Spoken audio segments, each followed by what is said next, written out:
conversation. We are really passionate about the idea of being able to contribute to local development.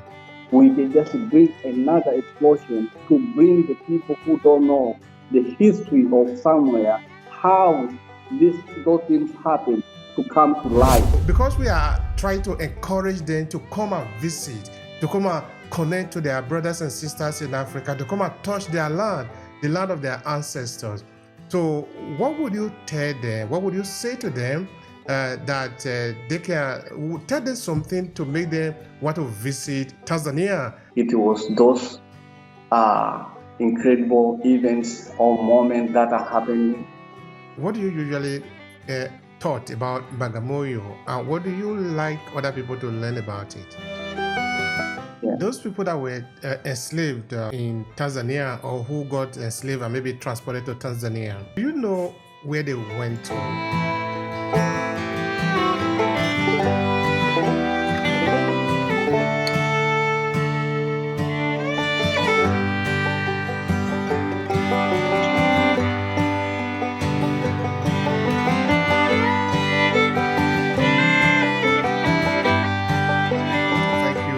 That are joining us in this conversation today. We are talking tourism. Tourism is an important conversation that you would have heard me talk about a lot of time because there is this project that we are working on with a lot of our African partners so that for people in the diaspora who want to be able to explore their African heritage, we started this project through DMT, which is Diaspora Memorial and Tourism Exchange. This is the first time you are hearing of it. I encourage you to check out our organization, our website, which is wediaspora.com. There you will read a lot about what we are doing, what we are doing in, and also who we are working with. Because we do have a lot of people in Africa and also in the diaspora that we are working with, helping them to be able to retrace their roots in Africa. But there is a difference between what we are doing and what other tourism agencies are doing. Actually, we are not even a tourism agent. We have this project where tourism is part of. In the sense that the other day I was talking to a partner in Tanzania, and I was telling him that it is very important that when people are coming to you, particularly that are coming to you through us, you need to let them feel welcome as part of you. You know, they are part of your culture. They are coming home. They don't necessarily need to have been from maybe Tanzania or in any part of your neighborhood. But as far as they are African, they are coming home. So you need to welcome them home and let them have a good experience of being in Africa, their motherland. So there is a difference between what we are doing and what many other persons are doing. And you see, since we talk a lot about storytelling, we think it's also very important that we bring in the people that we are working with. So that is why we brought one of our partners today, who is joining us from Dar es Salaam. So he will be telling us about his culture, about what he's doing, about what you can expect by partnering with us and going to Dar es Salaam to experience this rich African culture. So why don't we start by, let's do your presentation. Go ahead and tell the people who you are. My name is Mzee Patel. I'm an owner of Nemburi Safari Tours. And I'm a tour operator in Tanzania. We are dealing with different activities, main destination that we are gifted to have in Tanzania. There it is. You cannot put in words how many are, but mostly they are mentioning in social media or whatever. But we have a lot of attraction that will make anybody, any race, to feel as home. Wherever you're looking for culture, this is the home of culture. You're looking for tourism meet on a safari. We have the very big destination for that. And also the people who just like to go on a mountain, we have the roof of Africa, we call it Mount Kilimanjaro. And also we have the waterfalls. It's the home of everything. We have hot springs. It is here. And also once you just coming to look for the good beaches, because the people just talking about Maldives and all of that stuff. But we have our Africa Maldives in Tanzania, Zanzibar, that has this whole picture on tourism and make us to be another continent or another country that is attracting a lot of people. Want to just go with the history that's going on in Tanzania and Africa about the issue of tourism. All right. Thank you so much for that, Patel. So we love to talk a lot about our story. Then, of course, we talked about what you are doing. Yeah. Tell me first, where exactly were you born, and where did you grow up? Give us a little bit of background about your childhood, call it like that, in Tanzania. Thank you. Where I was born in a home of tourism, Arusha. By tribe, I'm a Maasai. I'm connected to this culture, so I know deep in and out, and especially once you just go to history. And they are talking about history, but we live that history because that is our home. The only man who killed the lion by using his hand is the Maasai. So I'm the one coming from that culture who did that in history. And we just still the same history that remain now are the one tribe that is still indigenous in this country. A lot of things came and go. Nothing will change us. We're still there. And I grown there, I went to school there, and after that, I started to, develop my standard and things concerning about what the person you're looking for life, what you're connected with, who you are, and then now we started to get deep on this issue of tourism. He has a lot of ways to get into it, but it doesn't depend only go to school because there is untold stories that you can just find at school. But once you just natural from there, you know it. So from there, went to school, get into those industries that they're dealing with the tourism, started as the employees, have almost experience of more than 15 years working for the other people's companies. And then from there, I said, okay, now is my time now to start. But this journey of be the owner started after COVID because COVID is something removed every hope of every person to start a way to find a way to be dependent yourself because those owners themselves they're fighting for their life too, how they will have a way to run their life. And then from there, we started to sit down how we can make this. And then I used to go get in and out because this form of tourism or this sector in general, it is a season business, especially. Do you not have those activities all the time? So you just having movement sometimes. So I'm just used to get Dar es Salaam in and out, and also I get studies on uh, University of Dar es Salaam to know more about this tourism because we have uh, a college in Kilimanjaro Moshi, especially dealing with this form of tourism and the certificate is good and all of that stuff. But you have to have more skills to go out of that to gather all information how the those people are doing from there. So that made me to start a move to Dar es Salaam exactly to make a settlement exactly. So from the during the COVID 2020, I started to be here, relocating myself to look a way to establish my own because the chain of big employees is already carried off after COVID. And then from there, how can I just register the business as me? And then look at the strategy, what required, and all of that stuff. And here where we are on 2023, January 7th, I introduced my company, Nemburi Safari Tours, to be, and this will make us now working as friends, as a partner. Thank you so much for that. I appreciate that. You see, in with diaspora organization, we are really passionate about the idea of being able to contribute to local development. And how we do Yeah, this is a collaboration in that whatever we are saying in the West, if it is not translated in Africa in terms of what we do in our organization, for example, it doesn't make much sense. So what we really do is that we work with local people who have their initiative so that through what we are doing, we're able to attract businesses to them so that they can profit from it. And this way, we are all helping each other to be able to expand in our global move to be able to better represent ourselves in this global village. So you working with us now for us to be able to attract business to you in Tanzania, it gives us a lot of joy because that is our mission, to make sure that what we are doing, and we have collaborators from different parts of the world, from the US, from UK, from Canada, from the Latin America. Our intention is to be able to unite all of us and to make sure that we are helping each other in advancing a common cause. So I really love the idea that you have your own business, and by working with us, you are able to gain more money in Tanzania, and that is exactly what we are in here for.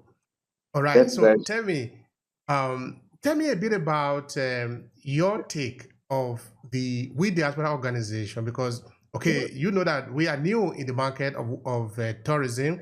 We are absolutely new in the market of tourism, but we have been doing out the research we'll be carrying out a research for a long time, and we'll be talking to different people.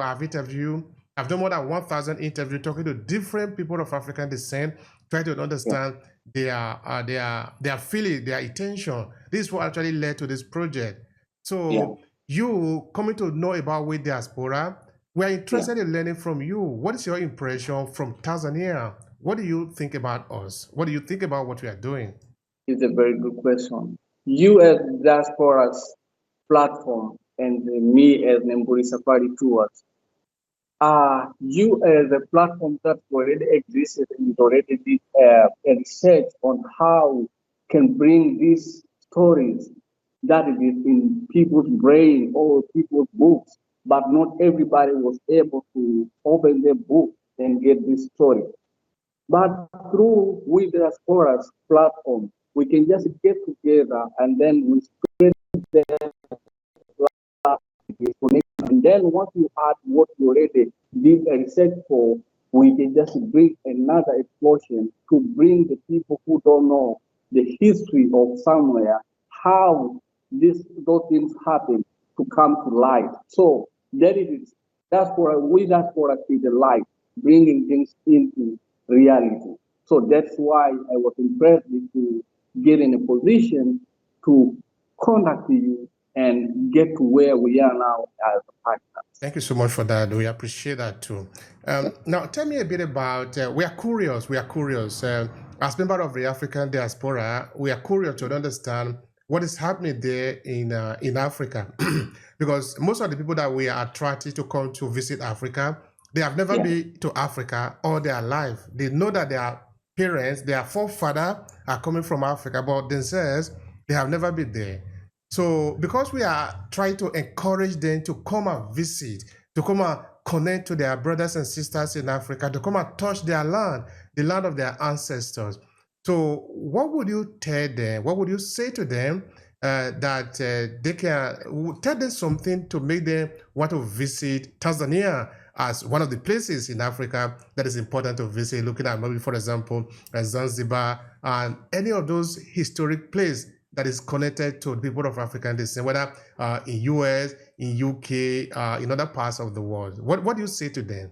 To answer this question, it is a good question, but it is categorized in two ways because there are people who are from this continent of Africa. They are outside of Africa, but they don't know the history of Africa in Tanzania itself. So from there is another reason that they have the history of here, but they left it here and they know about what it is in Tanzania. And that's why once you read the population of those two categories, it is very different. So let me talk on each category or each categorization of those races. Okay, starting for the Black people, they are transported as a slave. They ended up to be in any country in the world, Europe, Asia, whatever in the country. They don't know what is happening in Tanzania because for the time that they're being taken, they're taken as a slave by force.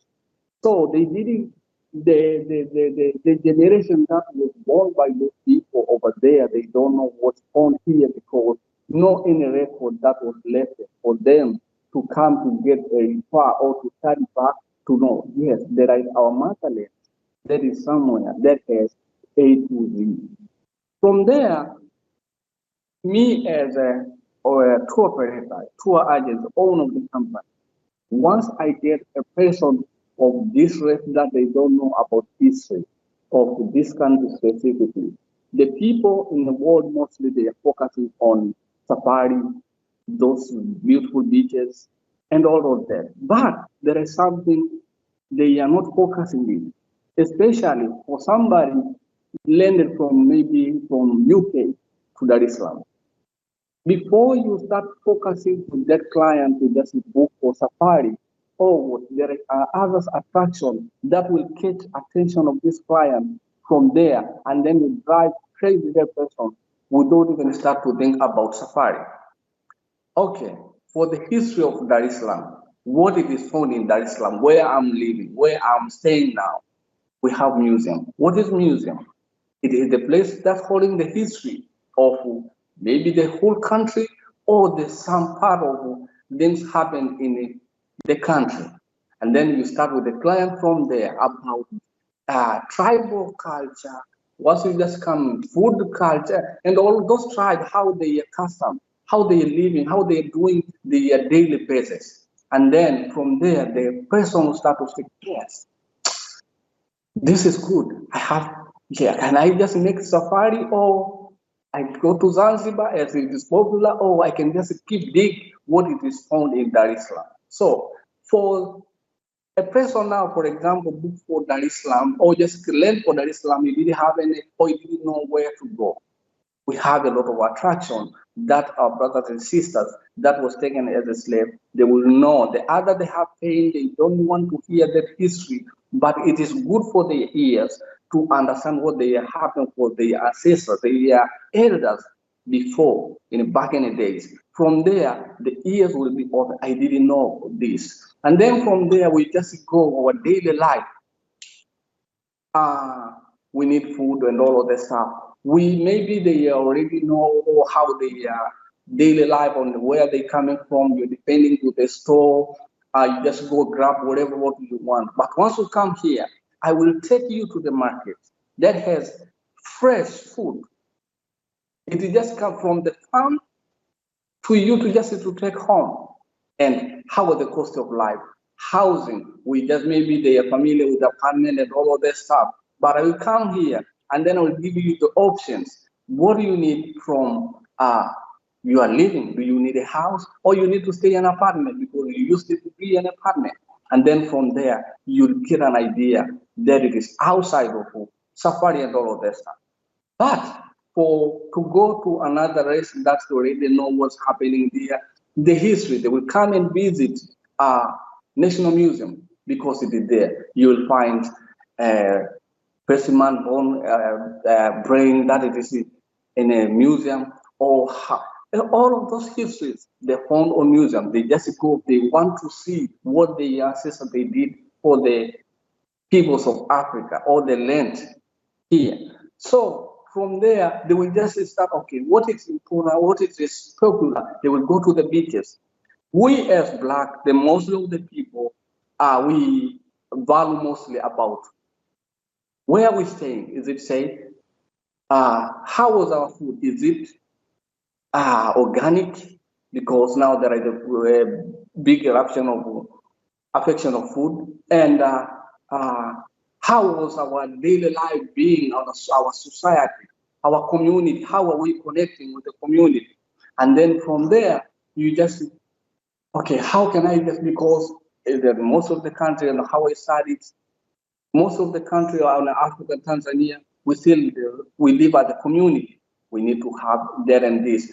So from there, it is hard for those another race because they know what happened to interact with that. Then we just come and go direct on a safari. They hike. They will go Zanzibar because Zanzibar there is something big to what happened at Zanzibar. So they know what it is found there. And we're talking about this another race. why they are focusing on this. You come to Dar es Salaam. Dar es Salaam is the main market that is collecting all of the slaves. And then they will just take to Bagamoyo. And then from Bagamoyo to Zanzibar, that is where they will just report to different places in the world. All of those people will just call slave and all of the whatever. So there is a connection on that. You can just see the difference. And me as owner of the company, I'm seeing a lot of people, they coming, they cannot just go even Zanzibar, they know how it's popular, but they say, oh, no, there is a lot of people going there because they need their ancestors, they belong in a certain place that has a low key, has a certain type of standard of life. So from there, you'll catch this difference, how it's coming to happen on those people's lives. So me to handle the client to answer your question, I will just elaborate. First one, we as a tour operator, we approach to a client personally, and we are not just showing them animals or whatever. We give them a chance to choose what they want. Is this person a wildlife person want to see about nature? Or if this person want to connect with the land? Or this person want to study about the culture that is found within the country? All right. Thank you for that. Yeah. Now, looking at maybe the people that usually come to Tanzania, Yeah. okay, now let's say your client, for example, your typical client, where are they usually coming from? Describe them for me a bit. The mostly of the people who are coming is the white people, because what are they looking for? It was those incredible events or moments that are happening. So the big population of the people, I can say 90 or 80 something percent, it is the white people. And what are the destinations they are looking for? What things are they looking for? It is safari, hiking, and all of them Zanzibar, because the history of there about Portuguese and Arabs and all of that stuff, they focusing on that. So the big number of the people who are coming to it is the white people that they're mostly booking for. Yeah. Do you have the time to be able to maybe interact with these white people that are coming to Tanzania? Or let me just say, your guests generally. Yeah. I'm trying to understand what is their curiosity. What are they looking for apart from the hiking and the safari? Can you share anything in line with that? Yeah. Most of them they are just going back to repair the history, what happened before, because for example, they will come, they start, for example, landed at the Nyerere International Airport.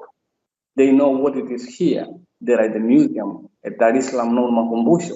From there, a person will just book for there. So the itinerary always will just flow at a day. You just pick up from the airport to hotel, and then the second day you just go to the museum.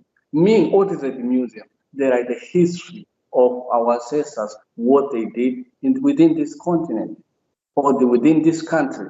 From there, they will just go to another destination. For example, Bagamoyo. Bagamoyo has another history of what happened here.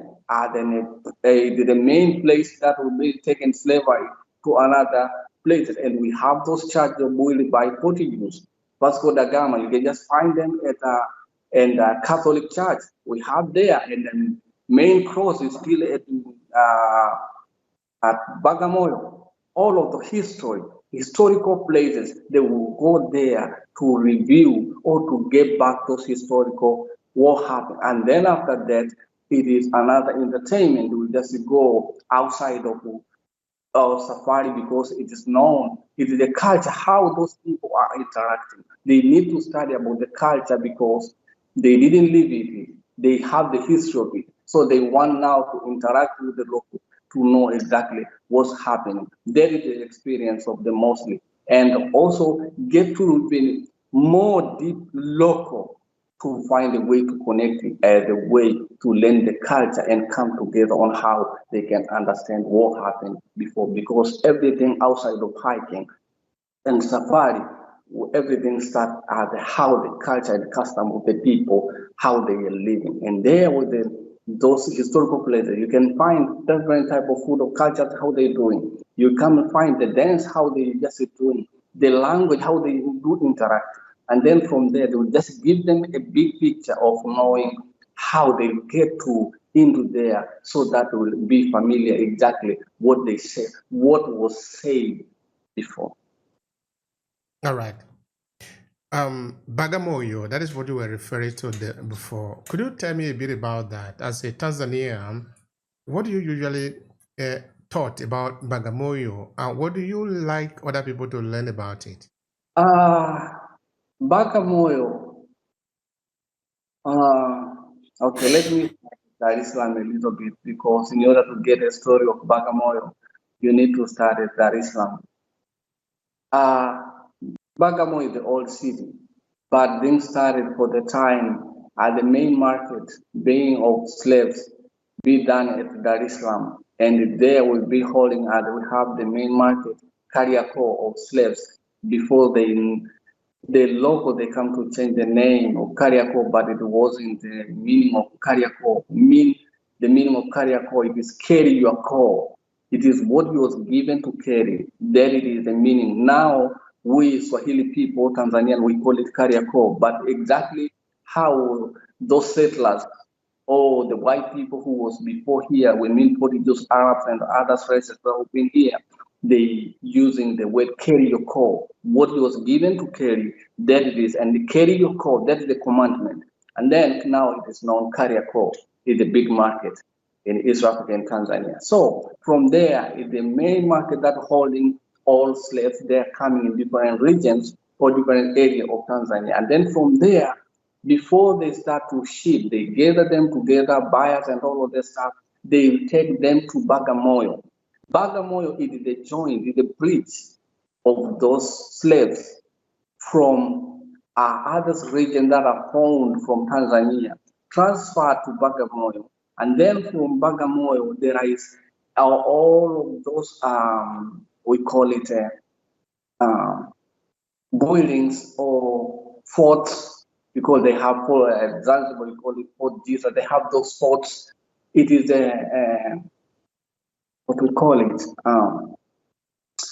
It was those home built specifically to hold it like a jail, to lead those slaves to be there. It is a collection place. Before they set together the place of transporting those slaves from those areas, they start to put there at a store at the place they keeping them. And then after the preparation of everything settled, they transfer them to Zanzibar. Yeah, because that is an island. So what happened at Bagamoyo? We have the German building there, a history of it, and all of this they happened in 10th century. A lot of people died there. We still have graves of the people, big names. They're still here. So Bagamoyo, to just say, is a place connecting transportations of slavery from different regions of Dar es Salaam or other region of Tanzania to go to Bagamoyo, and then from Bagamoyo to Zanzibar, and then from Zanzibar to be transported outside of the country of Tanzania. All right. Thank you so much for that. From your recollection of history, those people that were enslaved in Tanzania, or who got enslaved and maybe transported to Tanzania, do you know where they went to? In that, do you have usually maybe kind of a recollection where they ended up, which part of the destination they ended up? It is hard for this to be known in the world, but I think so. This is what is remaining now. We have Black American, we have the Black people from UK. You can find Black people in Canada that they say that they're home, they're born there, those people they come from different part of Tanzania, different part of Africa, on how they happen. It is just because nobody know where ancestors are taken from. Like for example, we have region here before you come to Dar es Salaam, from a slave from Mwanza brought to Dar es Salaam are the main headquarters, and then transported to Bagamoyo, and then from Bagamoyo they transported to Zanzibar, and then from Zanzibar you just going to get on the facilities that were transporting those people for that time to go different places in the world for the demand of being in a big scale farming or different kind of productions that were just relocated because then it is like you have crops or you have yes, you go to the market, buy a commodity or a certain type of crop, and then take it to your home. And then from your home, you have a friend from a certain state come to you, take the part of their food to or the crop or whatever to the state, and then from the state, the person to take up. It was a big transition of those slaves from Africa to different countries in Europe. That's how it happened. So to identify exactly to say this person comes from a certain country, there is some ways you can detect it because, for example, in Tanzania, you know, sometimes you can recognize tall people, specifically they come in certain regions or certain type, our accent, but sometimes it changes because you're not getting exactly those people who coming from slaves. You're getting the children who are born for that time. So those who were really in a slave, they are not existing anymore. But sometimes once you get a long time staying with them, you can start to detect some elements, and this will just show you the character type of a person. But you also need a big knowledge to understand because people do adapt to different type of environment. So from there, still need more way to detect outside of how science is taking DNA and all that stuff. With our culture too, we have a way to, do our shit to know exactly, hey, ah, let's go on our culture. How can we just detect this person is coming for this and that and that? We have ways to look those things and understand. But because there is a big influence on science, but we still believe on our ancestral way of looking things, detecting things, looking deep to know how those outside of using science too, because science it is something brought by other people, but our sisters they have another way they're looking things. So that's how we can. But to detect and go to your question, it is hard. But to go deep, come on Africa way, we can. Thank you so much for that. Yeah. Very briefly, what would you say to these people who were taken away, or maybe their children who were taken away, who were now invited to come home for a visit to connect to Africa? Very briefly, what would you say about that? Knowing that you know how, of course, from your recollection, these are your brother, these are your sister who were taken away from the land, and who you are Yeah. now telling, hey, come and visit, come home. We are waiting for you. We are your brothers. We are here. What do you tell them? We as Nebuli Safari Tours, we are warmly welcoming you, brothers and sisters. Come back home. Yes, we have, according to the how the country laws and all of this have set it to. But there are some ways we can interact, work together to make sure you are coming here. It will be safe and everything will just be taken care for the time you're taking baby steps so that you can just grow and understand exactly how Tanzania going on, what is you can just be able to do in Tanzania the same way where you are. All right. Thank you so much. I appreciate it. And yeah, have a wonderful time. I will be picking up again soon. Okay. Yes, yes. Thank you so much.